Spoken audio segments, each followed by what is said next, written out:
Meus irmãos, estamos em uma série de mensagens, Vida Exemplar Fraternal, é o tema da mensagem de hoje.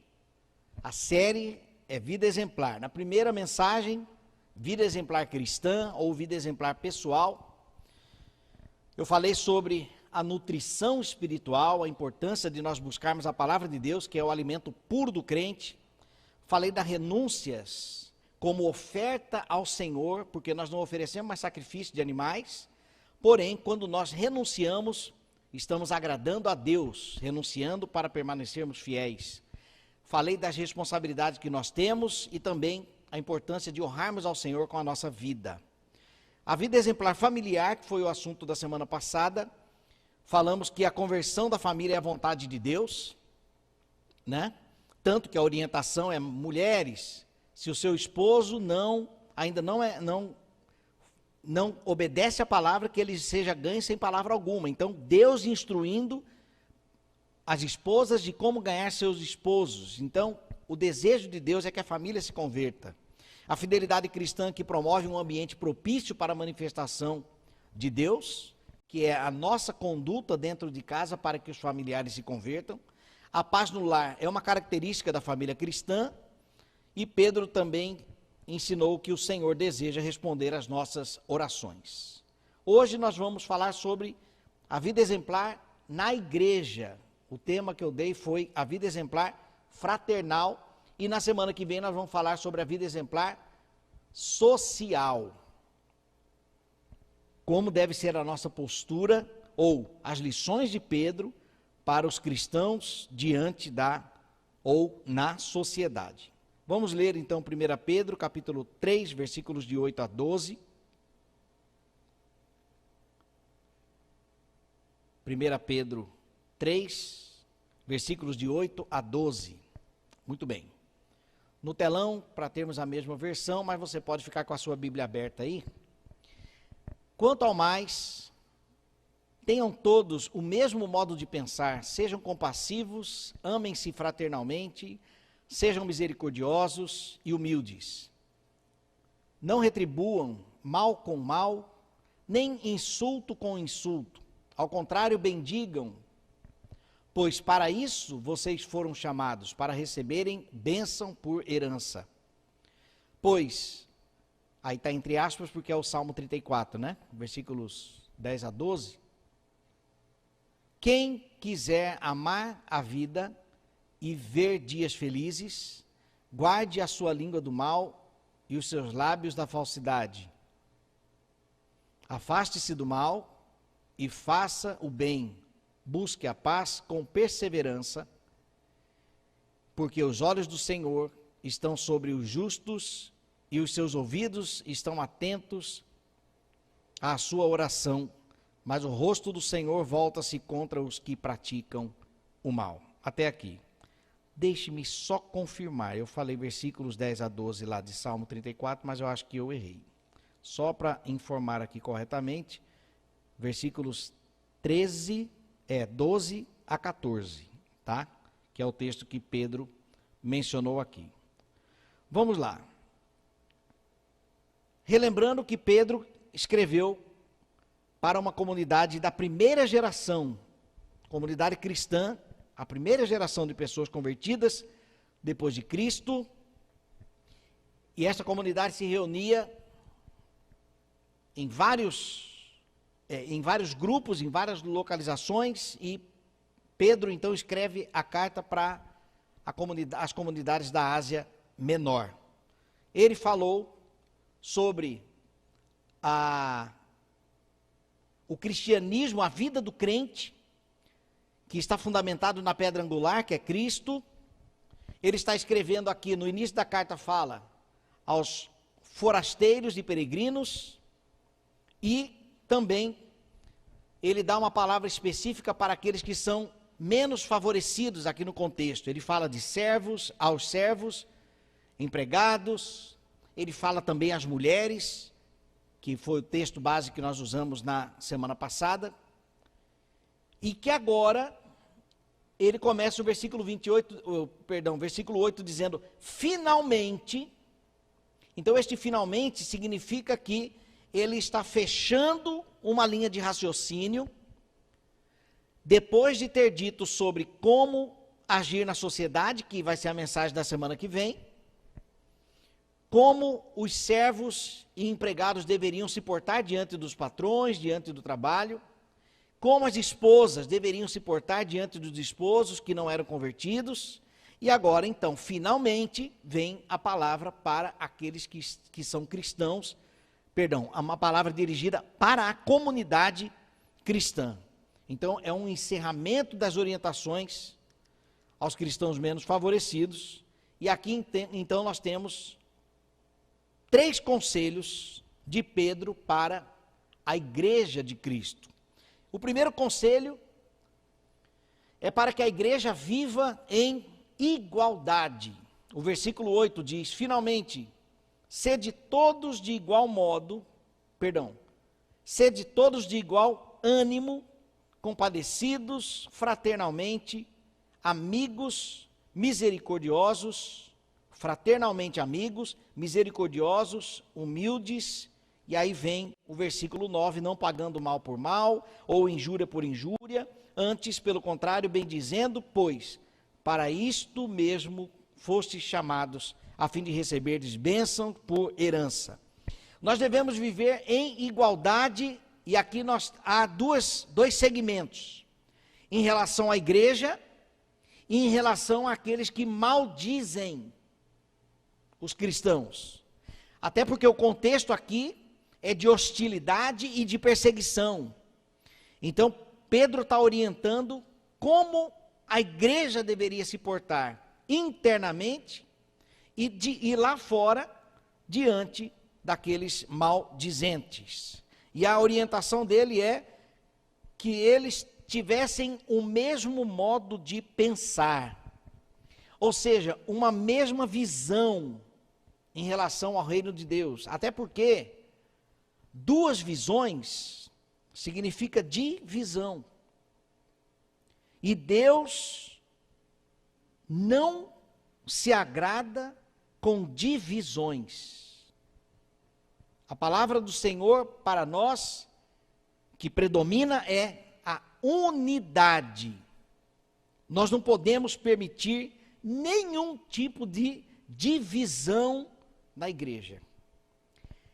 Pensamentos diferentes, opiniões diferentes, nós sempre teremos. Até porque, como sempre disse meu pai, a nossa família é como os dedos da mão, né? Um é diferente do outro, mas faz parte da mesma mão. A nossa igreja, nós pertencemos ao mesmo corpo. O cabeça da igreja é Cristo, mas nós somos diferentes uns dos outros. O que nos iguala é justamente a palavra de Deus. Um exemplo: dizimistas fiéis, 10%. Um médico que ganha muito bem, ou uma pessoa que tem um tipo de atividade mais simples, é 10%. A porção é igual.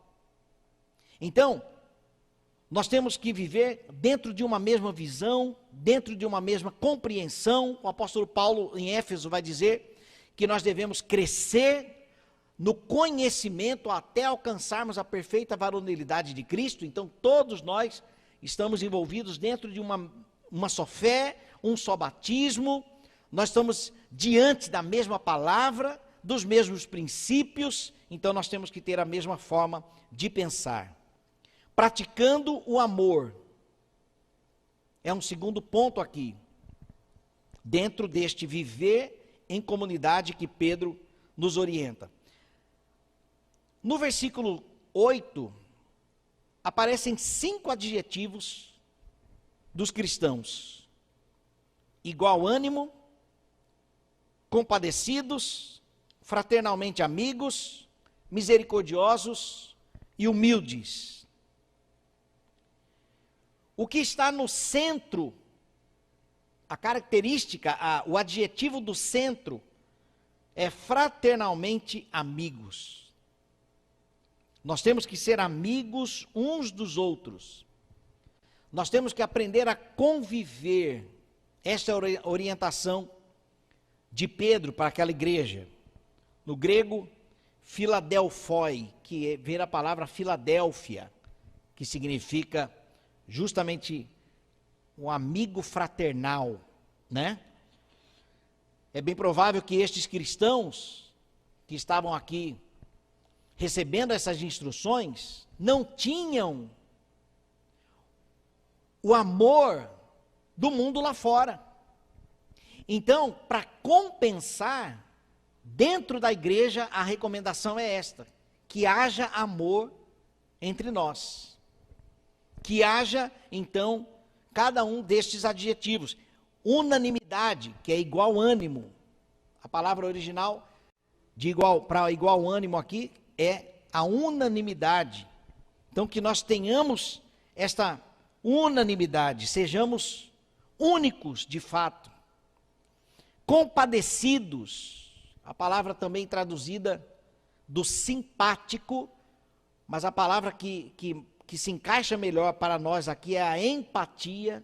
Então, é justamente sermos compadecidos, fraternalmente amigos, que eu já disse, misericordiosos, um texto que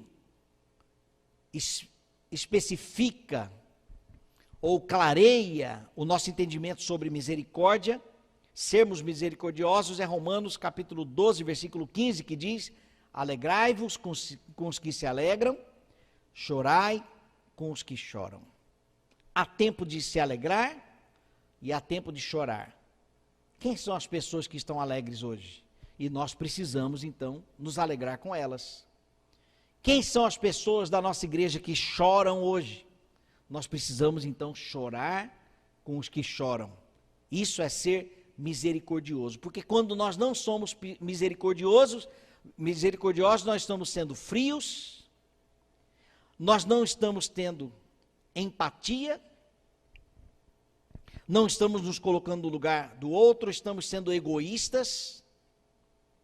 E se tratando de alegria, o meu irmão está se alegrando, eu não quero me alegrar com ele, talvez seja inveja.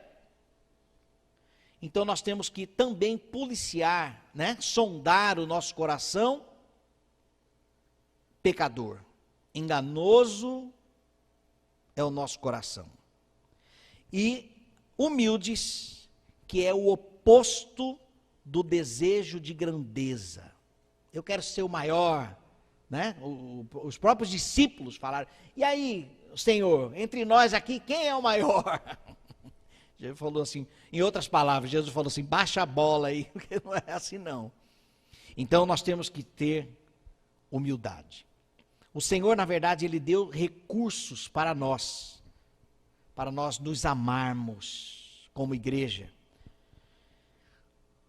Talvez você não viva o amor lá fora. Talvez você não seja uma pessoa amada lá fora. Amada no sentido de considerada lá fora. Nós precisamos encontrar essa empatia aqui dentro. Nós precisamos encontrar, aí sim, a simpatia da igreja para comigo, para com cada um de nós. A igreja é o ambiente, tanto de nós recebermos simpatia, como sermos simpáticos. O Senhor, na sua graça, nos muniu de recursos para amarmos. João 13:35 diz o seguinte: nisto todos conhecerão que sois meus discípulos, se vos amardes uns aos outros. O nosso cuidado mútuo aqui dentro testemunha para o mundo lá fora que nós de fato pertencemos a Cristo. E isto em relação à igreja local, ao convívio.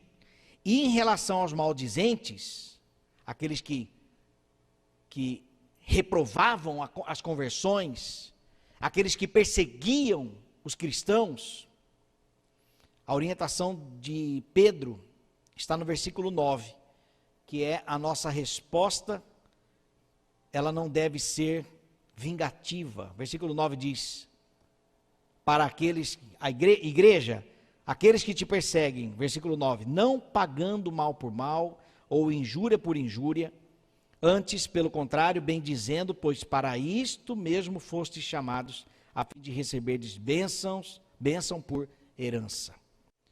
Ainda que o mundo nos odeie, nós precisamos amá-los, nós precisamos bendizer,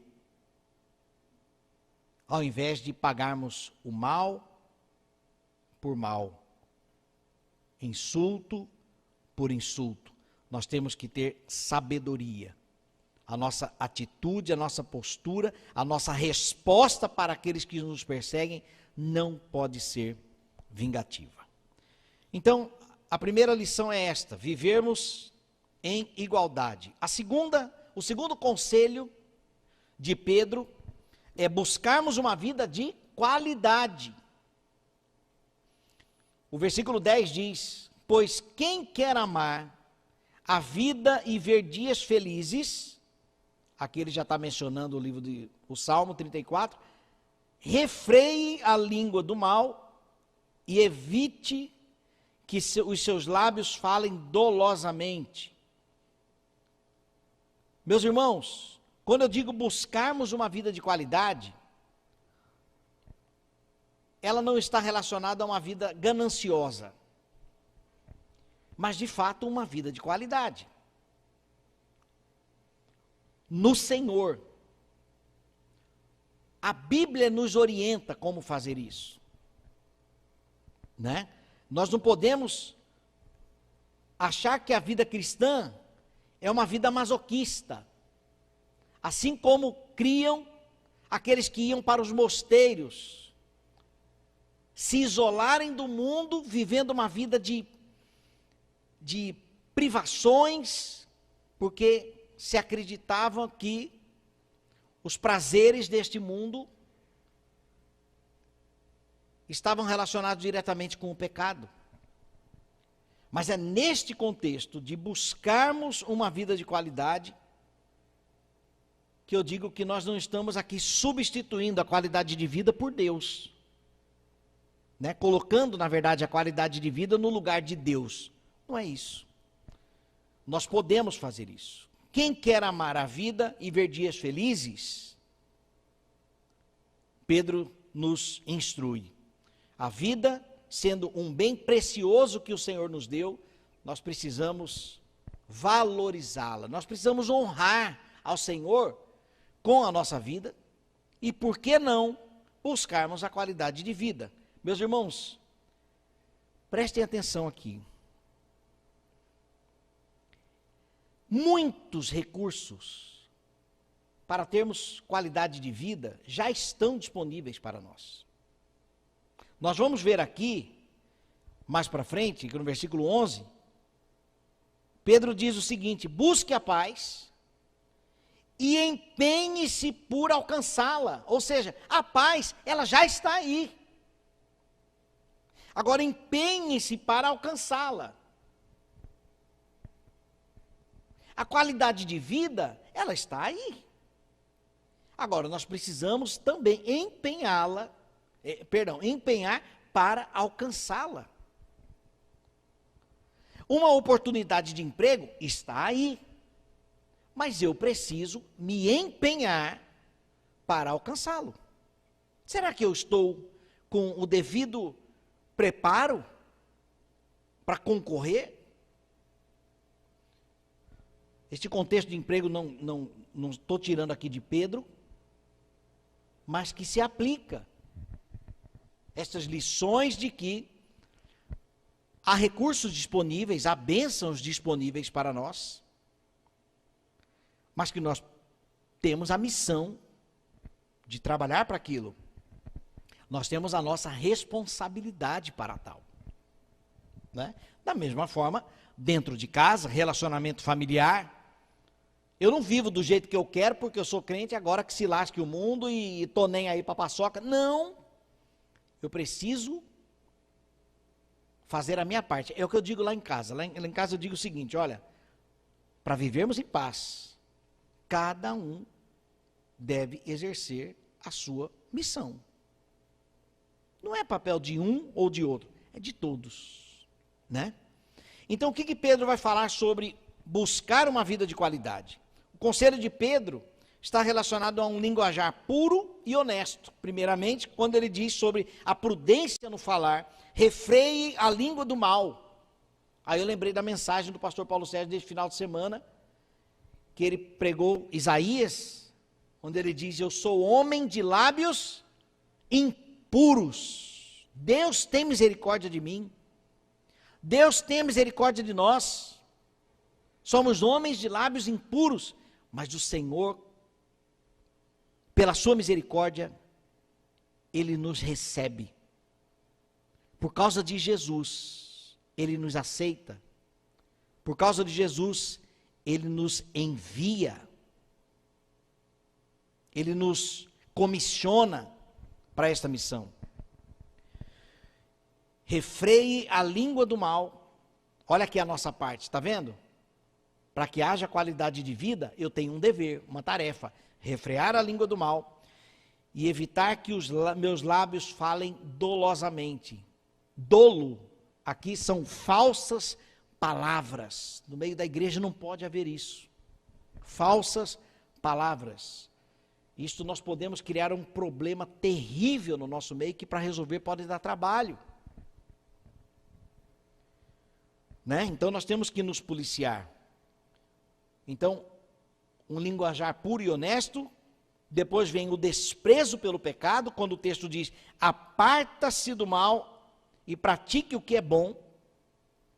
Pedro, ele não especifica o que é o bem, o que é mal, e o que é o bem aqui. Numa outra versão diz, bem, pratique o bem. Pedro não especifica, porém, trata-se do desprezo pelo pecado. Abandonar o pecado. Resistir ao diabo e ele fugirá de vós. Né? Não nos deixeis cair em tentação, mas livra-nos do mal. Não podemos ficar brincando com o pecado, com provocações. Nós temos que viver uma vida de retidão no meio da igreja.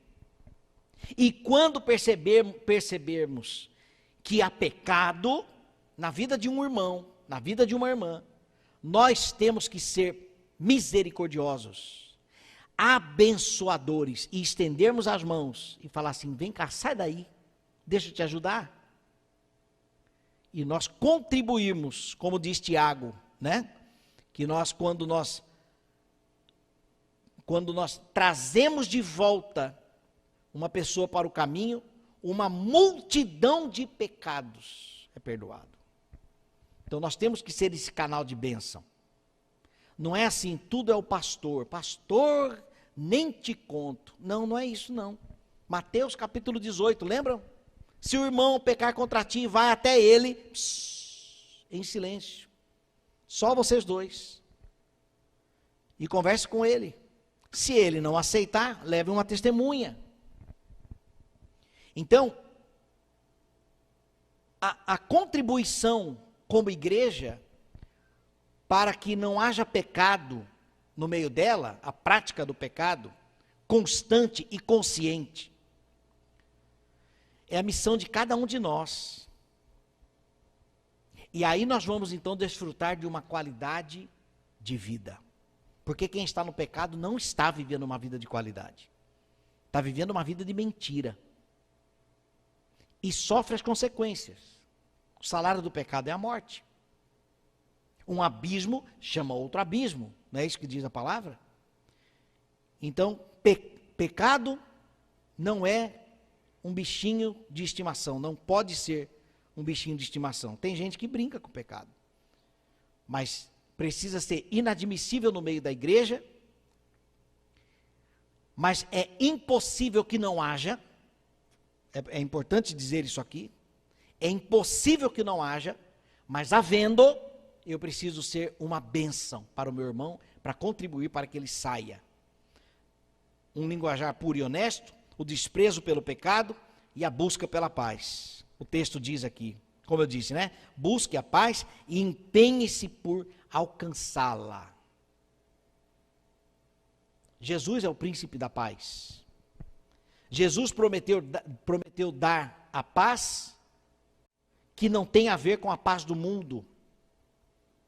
Eu particularmente acredito que esse busque a paz aqui não está se referindo à paz, a Jesus Cristo como príncipe da paz.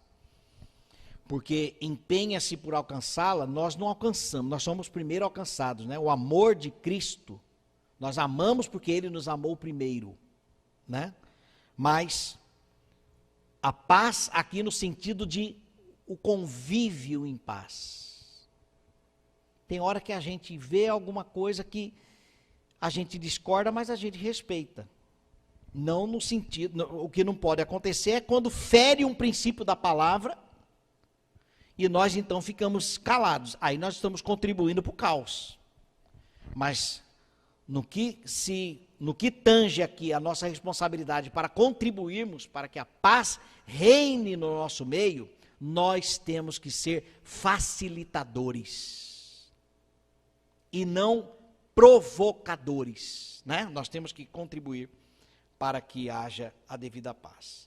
Então, meus irmãos, o primeiro conselho de Pedro, vivermos em igualdade. O segundo conselho, buscarmos uma vida de qualidade. E o terceiro conselho, agradarmos a Deus em honestidade.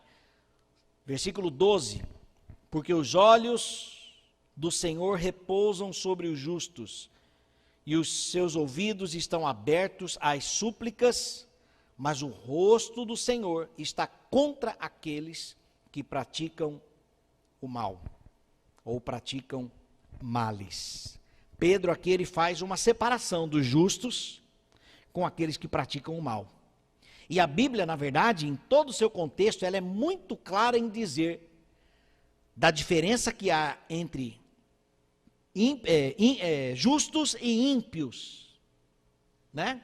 Ele faz no Novo Testamento, judeus e gentios, né? Os gentios, aqueles que não tinham Deus como Senhor, viviam uma vida independente de Deus. Então a Bíblia, ela sempre nos apresenta aqui que existe um grupo de pessoas que pertence a Deus.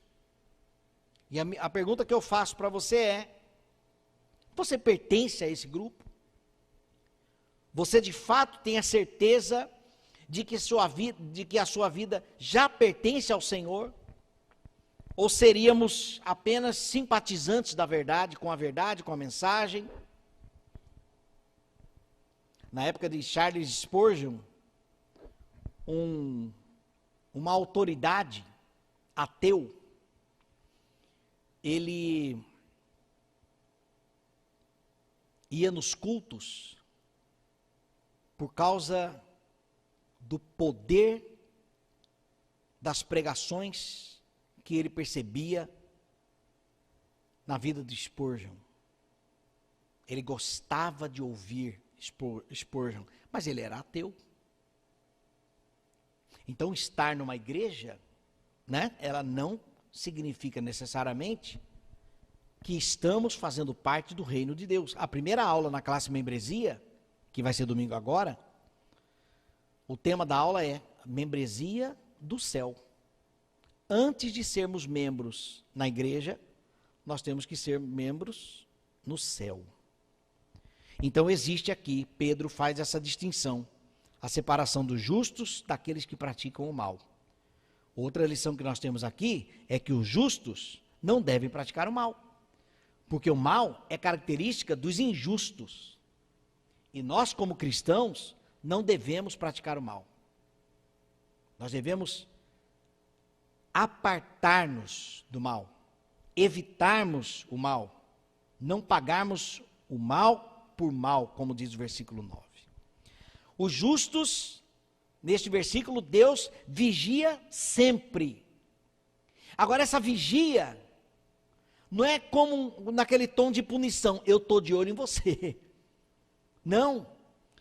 Deus, ele vigia não para punir, mas para nos guiar, para nos zelar, para nos proteger, para nos guardar, para nos orientar. Porque o texto diz que ele manifesta a sua aprovação e desaprovação como se fosse uma bússola. Então, quando nós caminhamos com o Senhor, temos o devido discernimento, o seu Espírito fala conosco, o resultado disso é que quando nós estamos caminhando por uma direção que não vai dar certo ali na frente, que vai ferir um princípio bíblico, o Espírito Santo, ele nos alerta para que voltemos para a verdade. Então, a desaprovação do Senhor para conosco é uma atitude de zelo que ele tem. Glórias a Deus, louvado seja Deus por isso. Ele não, quando eu desobedeço, quando eu tenho uma atitude de reprovação, o incômodo que gera no nosso coração mediante o Espírito, é a manifestação do zelo de Deus. Não é aí, venha para cá. E não mais uma condenação, porque agora você, seu pecador. Não. Nós somos pecadores arrependidos, perdoados por Cristo, lavados pelo sangue de Jesus, selados pelo Espírito Santo, Efésios capítulo 1, versículo 13, com a garantia que nós temos de que nós vamos para o céu depois que nós morrermos, mesmo sendo nós pecadores. Não vivendo na prática do pecado, 1 João vai condenar isso de uma vez por todas, que aquele que é crente vive na verdade, vive na palavra, e que não tem meio termo, 1 João. Então os justos, Deus zela, e aqueles que praticam a maldade, meus irmãos, olhem isso aqui, o rosto de Deus está contra eles, porque Deus não pode compactuar com o mal, Deus não pode aprovar aquilo que é mal, e os seus olhos e ouvidos estão fechados para eles. É a verdadeira desgraça. Os que estão no Senhor, Deus está com seus olhos e ouvidos voltados para nós, para o seu povo. Isto é a manifestação da sua graça. Agora, aqueles que praticam o mal, os olhos do Senhor e os seus ouvidos estão fechados, manifestando aqui a verdadeira desgraça, prejuízo. Por isso da importância, meus irmãos, de nós levarmos a verdade para este mundo que padece. Gosto de recapitular? Então vamos lá. 3 conselhos de Pedro sobre a vida exemplar fraternal. Primeiro, vivermos em igualdade. Segundo, buscarmos uma vida de qualidade. E terceiro, agradarmos a Deus em honestidade, vivendo em justiça. Para concluir, meus irmãos, há uma vida de qualidade para todos que fazem parte da comunidade de Cristo. Primeiro, contribuir para a igualdade, é dever de cada um de nós. Desprezarmos a iniquidade, não compactuarmos com o pecado. E por fim, andando diante de Deus em honestidade. Amém, meus irmãos?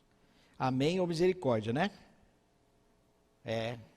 Rapadura é doce, mas não é mole. Não sei se esse ditado é dito aqui em Sergipe, Rapadura é doce, mas não é mole? Tem gente que gosta de uma rapadurinha, mas doce, é docinho, né? Vai morder. É dura. Mas essas orientações, esses conselhos de Pedro, para aquele povo que era perseguido, era para preservar a unidade da igreja, o amor entre eles e a sabedoria de como agir com os de fora, não se vingando, pelo contrário, sendo testemunhas vivas do amor de Deus. Que Deus nos dê esta maturidade de aplicarmos, de renunciarmos, entendendo que a vingança pertence sempre ao Senhor, do respeito mútuo no meio da igreja, e que eu possa contribuir para que haja paz no nosso meio. Amém? Cada um de nós, é a missão de cada um de nós. Vamos orar? Obrigado, Deus, pela tua palavra, pelas orientações de Pedro para aquelas igrejas lá na Ásia Menor. Pai, esta mensagem serve para nós hoje porque a tua palavra é a verdade. A tua palavra tem princípios eternos. E nós extraímos estas verdades para os dias de hoje. Porque são verdades, duram para sempre. E nós estamos aqui, ó Deus, por causa da tua verdade. E ajuda-nos, ó Deus, a sermos esta igreja que contribui diretamente para que haja o amor entre nós, através da compaixão e graça, misericórdia, humildade, que nós venhamos a viver, ó Deus, em honestidade diante do Senhor, para a tua glória. Lembrando que os teus ouvidos e os teus olhos estão voltados para nós. Oramos pedindo, Pai, estas bênçãos em nome de Jesus. Amém.